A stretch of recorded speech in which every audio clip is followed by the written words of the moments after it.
The office Christmas party was in full swing by the time Emily Harper slipped in 20 minutes late, cheeks flushed from the biting December wind outside. The open-plan floor of Hargreaves in black had been transformed. Fairy lights dripped from every beam. A 12-foot Norwegian spruce glittered in the corner, and the air smelled of mulled wine and cinnamon. Colleagues laughed too loudly, buoyed by free Prosecco and the promise of 2 weeks off. Emily tugged self-consciously at the hem of her emerald green velvet dress, the only festive thing she owned that still fit after last year's breakup weight. She had almost texted in sick. Parties weren't her thing anymore, not since Tom decided finding himself meant moving to Bali with a yoga instructor named Saffron. But she needed the overtime money, and more importantly, she needed to prove she was fine. She was scanning for the least intimidating cluster of people when a familiar voice cut through the chatter. Emily. A word? Alexander Hargreaves stood by the panoramic window overlooking the Thames, city lights glittering on black water behind him. Even at a Christmas party, he looked like he'd stepped out of a boardroom. Navy suit perfectly tailored, white shirt open at the collar just enough to hint he was human. At 35, he was the youngest senior partner in the firm's history, famously private, famously brilliant, and famously single, at least according to the gossip that swirled around the 23rd floor. She crossed the room, heels clicking on the polished concrete. Of course, Mr. Hargreaves. He winced. Alexander, please, especially tonight. He handed her a glass of champagne she hadn't asked for. Walk with me? They ended up near the tree, half hidden by baubles the size of footballs. He stared at the lights for a long moment, as though searching for the right combination of words among the colors. I have a rather unusual favor to ask, he began, voice low, and you can absolutely say no. In fact, I half expect you to. Emily raised an eyebrow. Go on. My family does Christmas at this estate in Gloucestershire. All of them.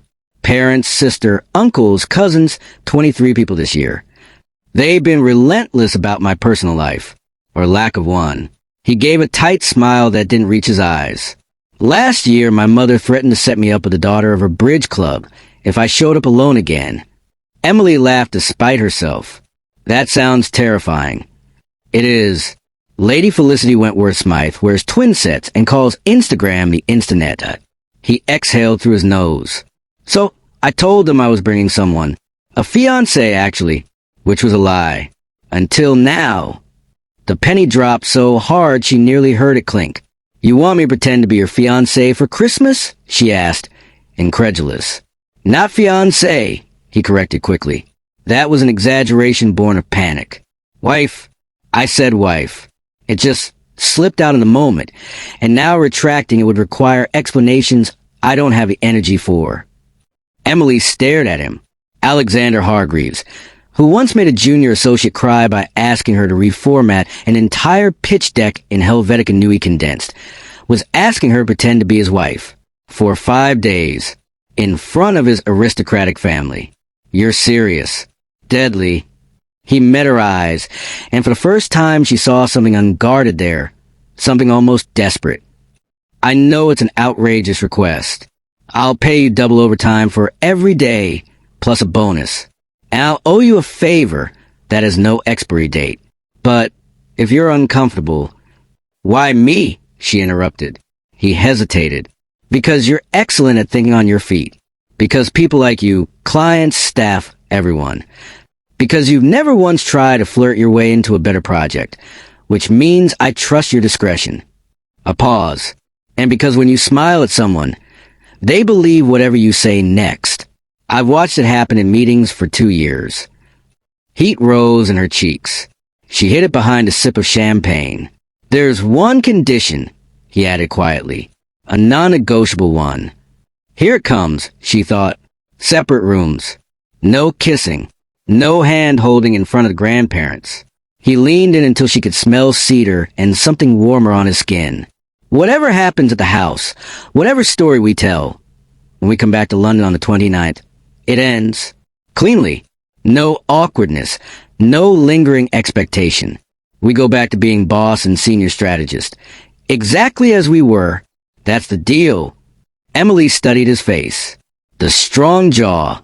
The faint scar through his left eyebrow she'd never noticed before, the way his eyes flicked to her mouth for half a second before returning to meet her gaze. 5 days pretending to be Mrs. Alexander Hargreaves. Double pay. A favor from a man who could fast-track her to director level before 30. And all she had to do was lie to a bunch of posh strangers and share a bedroom, probably the size of her entire flat, with the most unavailable man in London. She should say no. She knew she should. Instead, she heard herself ask, "When do we leave?" Relief broke across his face like sunrise. "Tomorrow morning, 9 sharp. I'll pick you up." He offered his hand to shake on it, formal as a contract. She slipped her palm into his warm, dry, steady, and felt the deal seal itself somewhere deep in her chest. "Emily," he said, not letting go yet. "Thank you." She smiled. The one he just claimed was dangerously convincing. "You haven't seen me act yet, Alexander. Just wait." As he walked away to glad hand a client, Emily finished her champagne in one swallow and wondered what on earth she'd just agreed to. The next morning came too quickly. Emily stood on the pavement outside her Clapham flat at 8:47 a.m., wrapped in a camel coat and clutching the handle of a small Louis Vuitton weekender she'd borrowed from her more glamorous flatmate. Snowflakes drifted lazily from a pewter sky. She had barely slept. Every time she closed her eyes, she saw Alexander's hand around hers under the Christmas tree lights, felt the phantom warmth of it. A black Range Rover purred to the curb at exactly 9. The driver got out to take her bag, but Alexander was already climbing from the passenger seat, moving round to open the back door himself. He was dressed down for him, in a charcoal roll neck and dark jeans, hair still damp from the shower. He looked unfairly good for someone who probably woke up at 5 to read the FT. "Morning," he said, voice a little rough. "Sleep well." "Liar," she replied, sliding across cool leather. "You look like you didn't sleep at all." He gave a short, surprised laugh and closed the door behind her. They pulled away from the curb. The privacy glass rose with a whisper, sealing them into a cocoon of heated seats and quiet jazz. Emily stole a glance at him. He was staring out at the wet streets, jaw tight. "Nervous?" she asked softly. He exhaled, terrified. "Of your own family? There's a lot. My mother will interrogate you about bloodlines and boarding schools. My sister will try to get you drunk on slow gin and ask if I'm good in bed. My great-aunt Cordelia once made a debutante cry because her curtsy was half an inch too shallow." Emily bit back a grin. "I think I can handle them." He turned to her then, expression serious. "There's a dossier in the pocket behind my seat. Photos, family tree, key anecdotes. How we supposedly met. Drinks after the Copenhagen pitch last March. First date, the little Japanese place in Soho you like. Proposal on Primrose Hill at sunrise, because I'm apparently that guy." She arched a brow. "You've thought of everything. I've had 6 weeks to panic." They fell quiet as London thinned into motorway. Snow thickened, dusting the fields like icing sugar. Emily opened the dossier. Inside was a ring box. She froze. Alexander noticed. "Relax. It's on loan from a jeweler friend. 2.4 carats, platinum, antique Asher cut. My grandmother's taste, apparently." He opened the box himself and lifted the ring between thumb and forefinger. It caught the gray light and threw it back like fire. "We should probably get used to this." He reached for her left hand. She let him take it. His fingers were warm again, careful. He slid the ring on. It fit perfectly, of course it did. He would have checked her size somehow. Emily stared at the diamond, waiting her hand. "It's obscene." "It's Hargreaves," he corrected dryly. She twisted her wrist, watching the stone flash. "People will think I'm a gold digger." Let them. Gold diggers don't usually agree to 5 days in the Cotswolds with no central heating in the East Wing. She laughed, surprising them both. He didn't remove his hand. Instead, his thumb brushed once across her knuckles, an absent gesture that felt anything but. The car at a pothole. Their knees bumped and stayed touching. "Emily," he said quietly, "if at any point it gets too much, too intense, too weird, you say the word and I'll invent a work emergency. We'll leave. No questions. She met his eyes. I'm not made of porcelain. I know. A pause. But I'm asking a lot. She turned her hand palm up under his, linking their fingers for a second, just testing. Then let's make it convincing. His answering smile was small, crooked, and the first completely real one she'd ever seen on him. Outside, the motorway gave way to narrow lanes banked with snow-laden hedges. The Saturn AV announced 20 minutes to destination. Alexander drew a breath, like a man about to step onto a stage. Ready, Mrs. Hargreaves? She squeezed his hand once. Born ready, darling. The car swept through stone gateposts and up a long avenue of frost-rimed oaks toward a honey-colored manor that looked exactly like the backdrop of every period drama Emily had ever binge-watched. Showtime. The Range Rover crunched to a halt on the sweeping gravel in front of Hargreaves Court. Even through the snow, Emily could see the house was ridiculous. 3 stories of golden Cotswold stone, a dozen chimneys breathing lazy smoke, windows glowing like lanterns. A pair of stone lions flanked the entrance, wearing red velvet bows someone had clearly forced onto them. Before the driver could open the door, it flew open from the inside. Alexander, a woman in her late 50s, launched herself down the steps in a cloud of Chanel and Hunter wellies. She had Alexander's cheekbones and twice his energy. She enveloped him in a hug fierce enough to crack ribs. "You're late. I was about to send the dogs," she declared, then turned to Emily with a bright, predatory smile of a woman who had spent 40 years perfecting it. "And you must be the miracle worker who finally pinned my son down. Come here, darling." Emily found herself crushed against cashmere and pearls. "Camilla Hargreaves," the woman announced into her hair. "But you must call me Cammy. Everyone does. Except Alexander when he's sulking." "Mom," Alexander warned. Camilla released Emily only to hold her at arm's length, inspecting her like a prize mare. "She's even prettier than the photograph you sent. Good bone structure. Excellent posture. You'll do nicely." Emily laughed. She couldn't help it. "Thank you, Cammy." A man appeared behind Camilla, tall, silver-haired, tweed jacket, carrying the resigned air of someone who had long ago stopped trying to control his wife. "Julian Hargreaves," he said, offering a warm, dry handshake. "Welcome to the madhouse." Inside, the entrance hall was exactly what Emily had braced herself for. Flagstone floors, a fireplace big enough to roast an ox, and a Christmas tree that must have required scaffolding. Ancestors glared down from the walls, all powdered wigs and disapproving eyebrows. A teenage boy in a hoodie skidded across the floor on sock feet. "Uncle Alex, did you bring the new PS5? "Next year, Milo," Alexander sighed. Milo's gaze slid to Emily. "Whoa, you're fit." "Milo," 3 voices chorused. Alexander's sister, Beatrice B., swept and wearing a red velvet jumpsuit and mischief. She kissed Alexander on both cheeks, then turned to Emily. "So, you're the one who domesticated him. I need details, preferably over gin." Before Emily could answer, a bell rang somewhere deep in the house. "Dinner in 20, Camilla announced. "Alexander, show your wife to the peacock room. Bags are already up, and do try to look less like you're attending a tax audit, darling." Alexander took Emily's hand, natural, practiced, and led her up the sweeping staircase. Portraits followed them with their eyes. "Sorry," he muttered. "It's always like this for the first hour. Then it gets worse." The peacock room was at the end of a long corridor lined with faded silk wallpaper.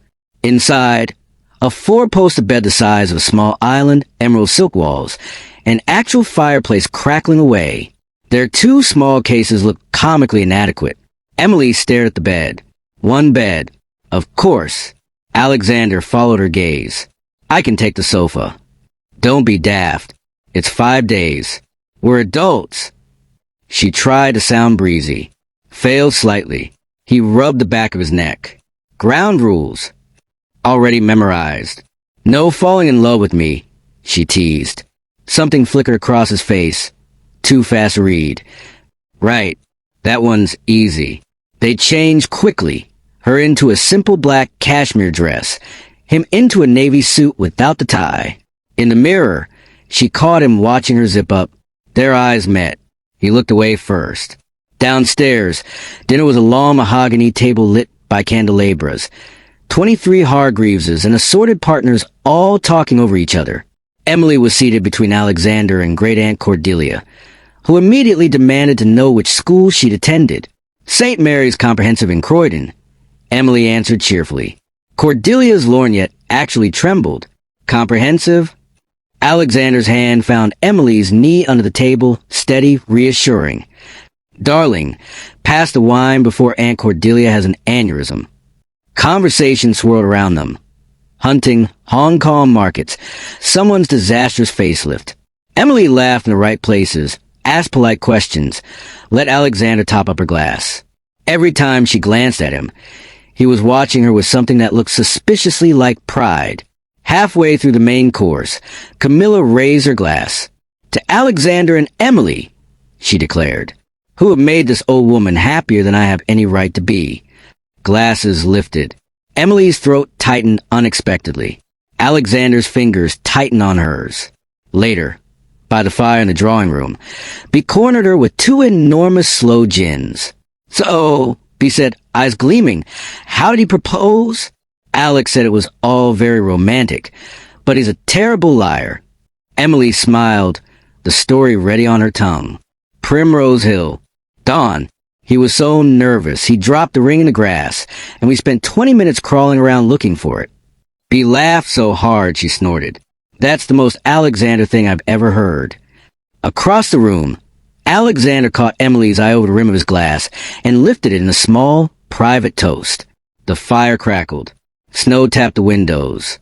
For one dangerous moment, Emily forgot it was pretend. Christmas Eve morning dawned white and silent. Emily woke to the smell of wood smoke and the unfamiliar weight of an arm across her waist. For one disorientated second, she forgot where she was. Then memory rushed in. The enormous bed, the polite 3 feet of space they'd both fallen asleep maintaining, and sometime the night the space had vanished. Alexander's chest was warm against her back, his breath steady in her hair. One of his legs had slipped between hers. The intimacy of it was so shocking she forgot to breathe. She eased away carefully. He stirred, made a low-sound protest, and rolled onto his back. Even asleep, he looked unfairly good. Dark lashes fanned against his cheeks, mouth slightly open, the sharp city edges softened. Emily escaped to the bathroom and stared at herself in the gilt mirror. Cheeks flushed, hair a mess, eyes too bright. Get a grip, Harper. It's chemistry and central heating. Nothing more. Downstairs the house was already humming. Camilla had decreed a full country house day, wreath making in the morning, carol service in the village at 4, black-tied dinner, and dancing after dark. Emily was roped into the conservatory with B and 4 cousins to wrestle Holly and Ivy into submission. Alexander appeared halfway through, carrying 2 mugs of coffee. He handed one to Emily without a word, fingers brushing hers. Their eyes met, too long, too knowing. B noticed and smirked. By lunchtime, the sky had turned the color of wet slate. Snow started falling in earnest, thick silent flakes that swallowed sound. After lunch, Camilla cornered them by the library fire. Darlings, I've had the most marvelous idea, she said, eyes glittering. Mistletoe. Alexander went very still. Mom, no. Mom, yes, it's tradition. Your father and I were caught under it the Christmas we got engaged. And look at us 40 years later. She produced a sprig of mistletoe tied with crimson ribbon, like a magician revealing a rabbit. I'm hanging it in the doorway to the ballroom. Anyone caught beneath must kiss. House rules. Emily laughed nervously. That sounds dangerous. Exactly, Camilla said, delighted. Alexander spent the rest of the afternoon trying to avoid doorways. Emily found it hilarious until B and Milo started herding them like sheepdogs. After they piled into Land Rovers for the village carol service. The church was medieval, candlelit, smelling of damp stone and pine. The Hargreaves family took up 3 entire pews. Alexander's thigh pressed against Emily's the whole time. Neither of them moved away. During once in Royal David City, he slipped his hand into hers in the darkness. She let him. His palm was warm, thumb tracing slow circles that felt like a secret Morse code. When the vicar asked them to greet their neighbors with the peace of the Lord, Alexander turned, cupped her face gently, and kissed her forehead. A chaste, reverent kiss that somehow felt more intimate than anything they pretended so far. Back at the house, the snow was now a full blizzard. Fires blazed in every room. Champagne flowed. Someone had put Nat King Cole on the ancient record player. Emily was tipsy and happy, and trying very hard not to be when it happened. She stepped out of the ballroom in search of the loo, and walked straight under the mistletoe arch. Alexander was right behind her. Beowulf whistled. Milo started a slow clap. Camilla actually clapped her hands like a child. Alexander looked at Emily, a question in his eyes. She answered by stepping closer. He kissed her. It was meant to be quick, theatrical for the audience. But the second his mouth touched hers, the room disappeared. His hand came up to cradle the back of her head, the other settling at her waist, pulling her in. She rose on tiptoes, fingers curling into his lapels. The kiss deepened, slow, deliberate, devastating. When his tongue brushed hers, she made a small, involuntary sound that he swallowed.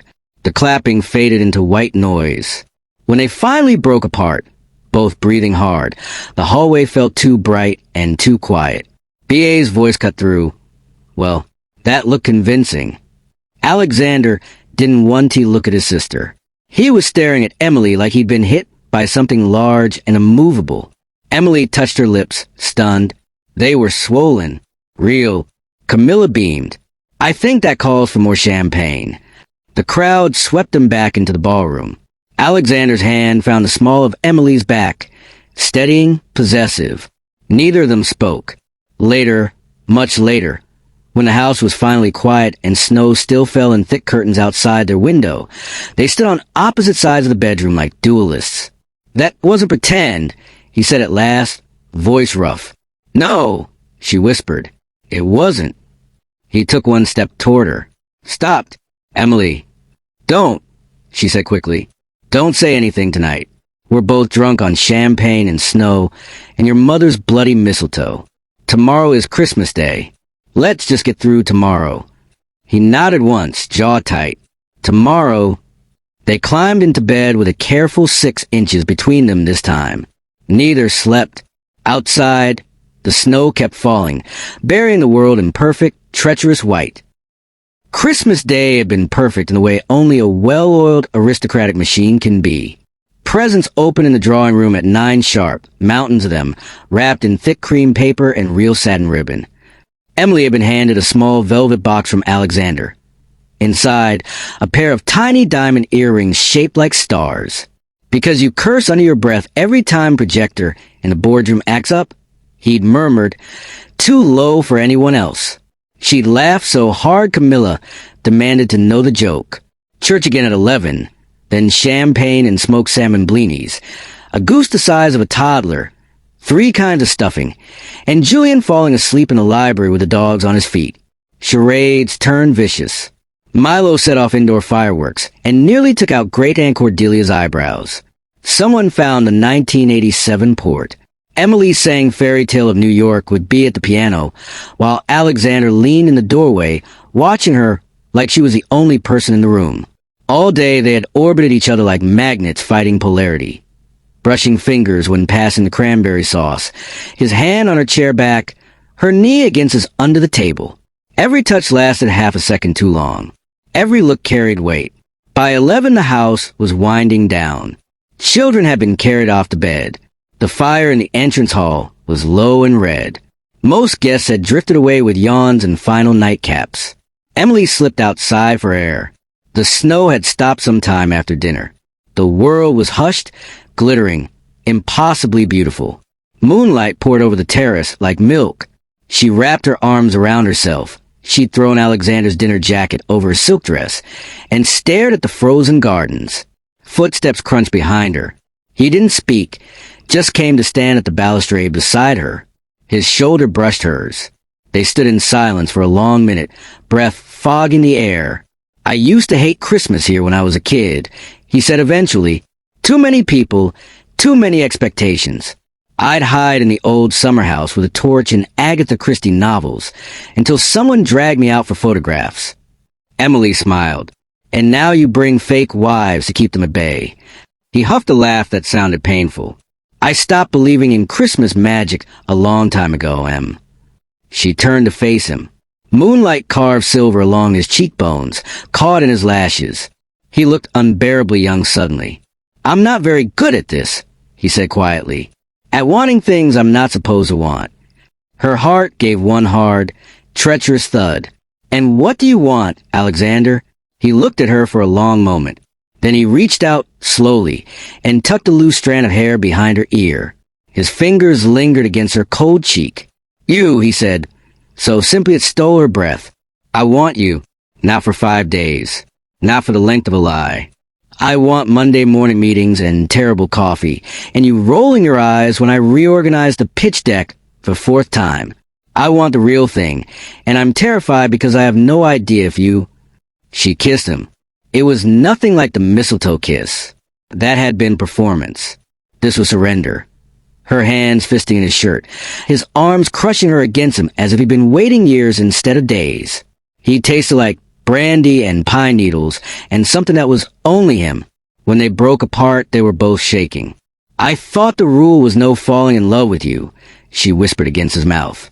Rules were made to be broken, he said, and kissed her again, slower, deeper, until her knees forgot how to work.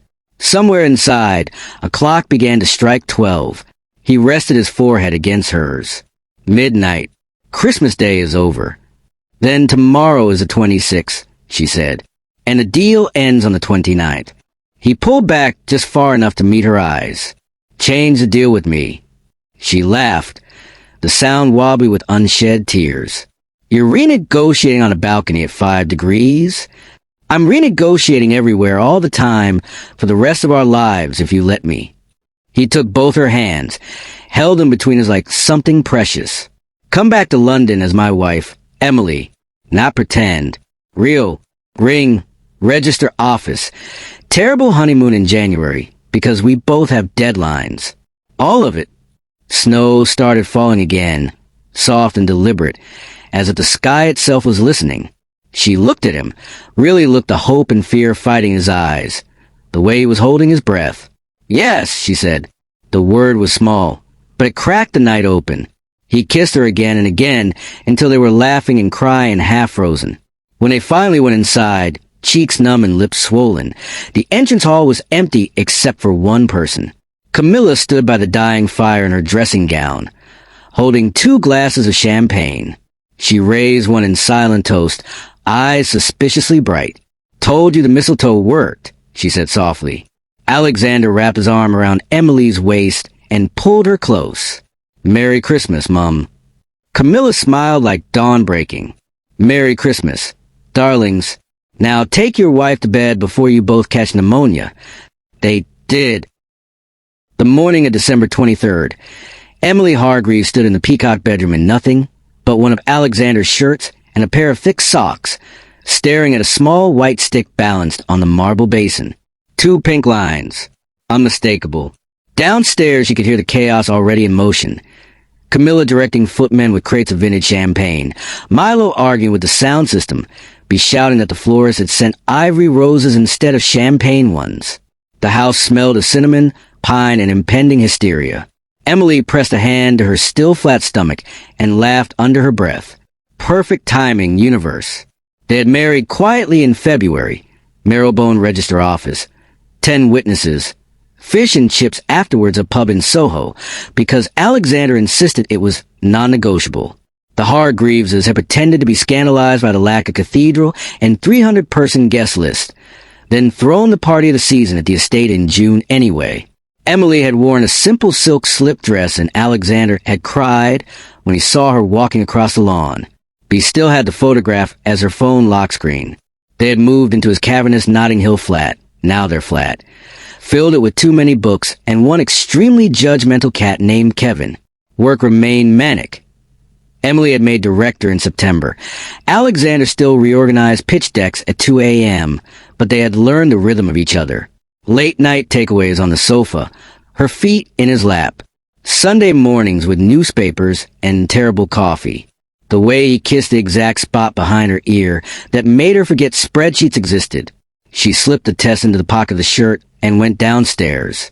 Alexander was on his knees in the entrance hall, wrestling with what appeared to be a rogue string of fairy lights and losing. He had sawdust in his hair and a streak of pine sap on his cheek. He looked up when he heard her footsteps. If one more person asked me whether the tree is straight, I swear I'm moving to the Maldives until January. Emily leaned against the banister and smiled. It's leaning dramatically to the left. Very avant-garde. He stood, brushing needles from his jeans, and crossed to her in 3 strides. Morning, wife. He kissed her softly, then deeper when she let him, hands sliding under the shirt to find skin. You're wearing my shirt again. You've good taste in shirts. He started walking her backwards toward the library, clearly intending to make them both late for breakfast, when Camilla's voice rang out like a starting pistol. Alexander James Hargreaves, if you disappear with your wife for the 3rd morning in a row, I will send Milo after you with the Nerf gun. Alexander groaned against Emily's mouth. We need our own house. We have a house. It's currently full of your relatives. He rested his forehead against hers. Tell me again why we agreed to host Christmas? Because you lost the bet about whether I could get the Singapore client to sign before December. He laughed quietly. Worth it. Emily took his hand and placed it flat against her stomach. He frowned, confused. Are you? She nodded. The fairy light slipped from his other hand and shattered on the flagstones. He didn't even glance down. Really? His voice cracked on the single word. Really? Found out this morning. About 8 weeks. He stared at her, eyes glassy, then dropped to his knees right there in the entrance hall, pressing his face to her stomach like he could already hear something. Hi, he whispered to the barely there bump. I'm your dad. I'm already ridiculously in love with you. Emily's throat closed. She threaded her fingers through his hair. Camilla appeared in the doorway, took one look at her son kneeling in pine needles and her daughter-in-law crying quietly, and put 2 and 2 together with terrifying speed. Oh, she said, hand flying to her mouth. Then louder, Julian, fetch the 2005 Krug. We're having a grandchild. Within minutes, the entire house was in uproar.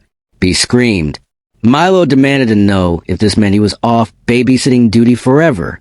Great Aunt Cordelia declared that comprehensive school jeans would be perfectly adequate after all. Alexander stood, cupped Emily's face, and kissed her in front of 23 Hargreaveses and one extremely smug cat. Best Christmas yet, he said against her lips. Emily smiled. We've still got 2 days to go. He laughed, the sound bright and free and utterly unguarded. Outside, snow began to fall again, soft and deliberate, covering the old house in a new layer of white. Inside, the fire crackled, glasses clinked, and somewhere in the distance a baby no bigger than a blueberry kicked for the very first time. It was, without question, the most real magic Emily had ever known. The end.